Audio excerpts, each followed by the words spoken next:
Hi, welcome back channel, TrainStation2. Alright, I hope you have this redemption code working for you, some coins. Kaching. So this Kaching is basically giving you some coins. Alright, Kaching. Hopefully you get some coins. I get 8,500, not bad there. Alright, so that's the start of the Lunar based event.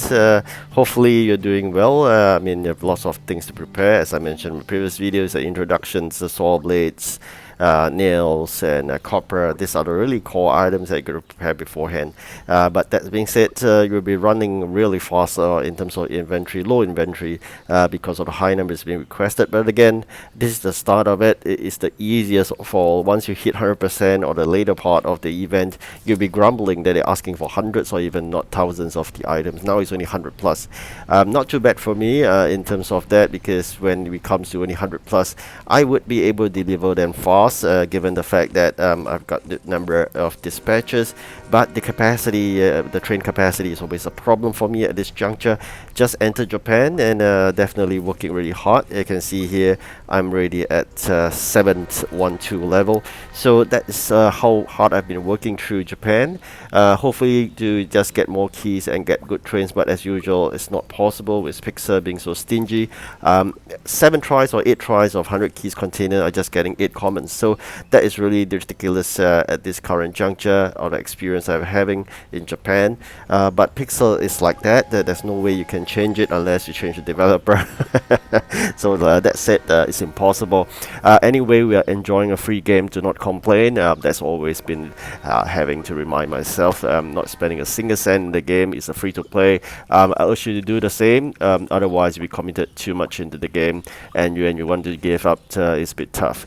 Alright, so now you can see deliveries being made with good number of those quantities being delivered, because I have basically working hard and getting a 180 capacity train legendary fully upgraded. That helps a lot, and I got a good number of those good legendary, epic and even rare and common trains from the last event. That helps, and I'm hoping to get another set of good trains from this event. But again, in this event I believe I will not be able to get all the trains for sure.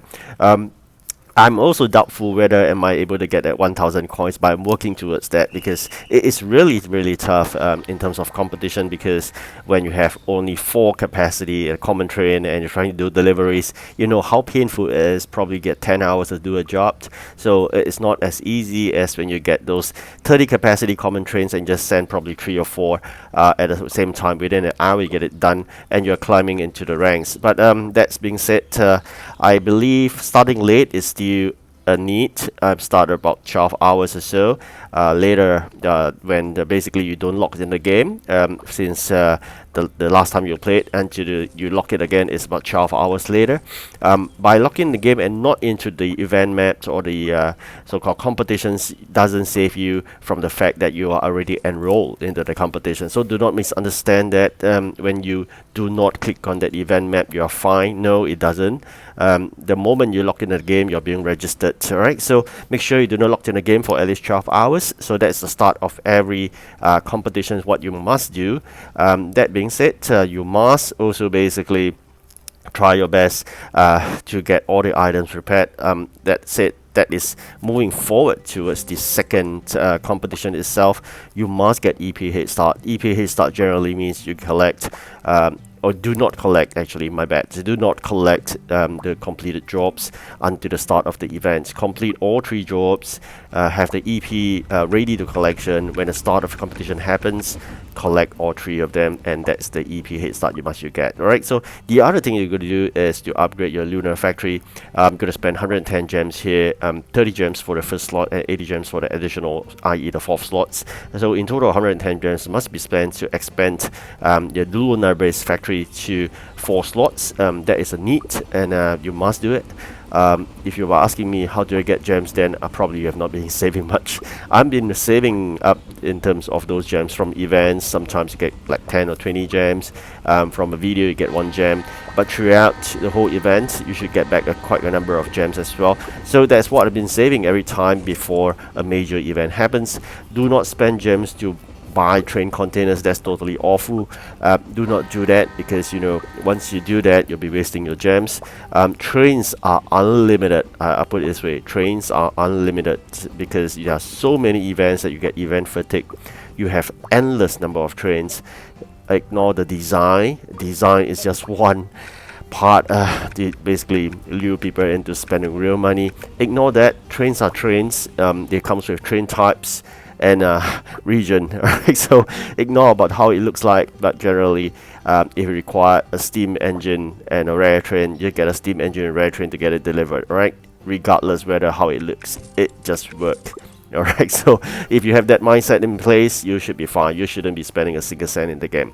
So that's it. This is my progress so far. You can see none. So this is the progress map to show you once you hit 100%, you are into the awful number of items to be delivered. Okay, so I've claimed this profile picture, which is useless to me because I'm just Santa Claus. Alright, so this profile will be shown in the headquarters. If you are into profile, then probably you can change your profile as and when you have one, but I'm not into it. I'm always a Santa Claus, so I'm not going to change any profile, but I'll click on that later on just to clear off the exclamation mark at my headquarters, which I do not want to be alarmed. So that being said, very quickly, let's look at what other things we can upgrade. Oh, fantastic, we can upgrade this toy shop.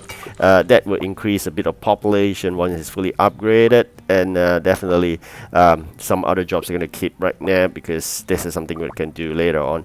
So for now, yep, I think that's all I could upgrade, and let's see what else can we do here. Alright, so some items are getting ready, and a couple of more seconds we get the dispatchers back. Let's see what else can trade in. Chairs, probably not. I have a strong suspicion that chairs will be asked eventually, because it's also said that with nails, and the Pixel has always this crazy idea whereby they ask you for nails at the same time they ask you for chairs. So it is in the dilemma that you spend your nails to create chairs, or you do just deliver those nails. So if you are in that context, basically start to think about whether could you complete that nail job. If you could complete it, at least you generate a new job. If you couldn't, then probably you put your nails and together with timber and start manufacturing those chairs. Alright, so it depends on situation, whether everything's to deliver. If you have none, then you deliver those. If you have, then you should start making chairs. Okay, so that being said, things are just moving just too fast in terms of competition. Sometimes you may think that you'll be leading, but then suddenly a very advanced player just pops up from nowhere. Those are great gem spenders, just be aware of that. Alright, so with that almost full in terms of the warehouse spacing, this is always a problem for me. Not easy to increase population for sure. The fact that that's how it has to be. I mean, there should be some limitation in the games to make it urge for you to spend real money, but not me. In terms of limitation, it's always warehouse space. We're about to go, and population, train capacity, dispatches, etc. So that's how challenging the game can be and how dynamic it is. But if you depends on what you want, if you make it simple, you just play simple, you don't want to play competition, so be it. You can focus on the regions and do it at your own pace, log in once a day, it's up to you. But if you are into competitions, you should log in at least an hour, every hour in that context. Of course, sleeping time excluded. That being said, besides sending it every hour, you got to basically send your dispatchers to collect raw materials so that your base, your lunar base factory can start working round the clock while you do those deliveries. Otherwise, your trains will be backed, i.e. your dispatchers sitting idling and do not have any items to deliver. That will be disastrous. So just make sure that happens. And for now, let's see my luck again. I think it's common. As usual. So this is Pixel for you. Just to share, if you are new to the game, Pixel is very stingy. You won't be able to get good trains out of containers, that's for sure. Alright, so that being said, I'm just going to keep trying, although I know it's still another comment. Alright, so that's proven stingy Pixel. That's as usual. So that's it. Second competitions is not far ahead.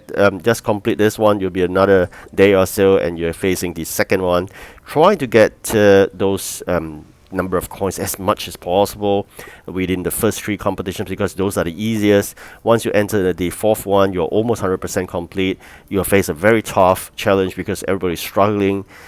People are throwing gems here and there just to make sure they get first. So getting first, then it'll be really tough. But that said, starting late is still the key, and EP head start, that's for sure. Alright, I hope you have a good one, and definitely good luck in the competition. Thank you for watching. Do like and subscribe. Goodbye.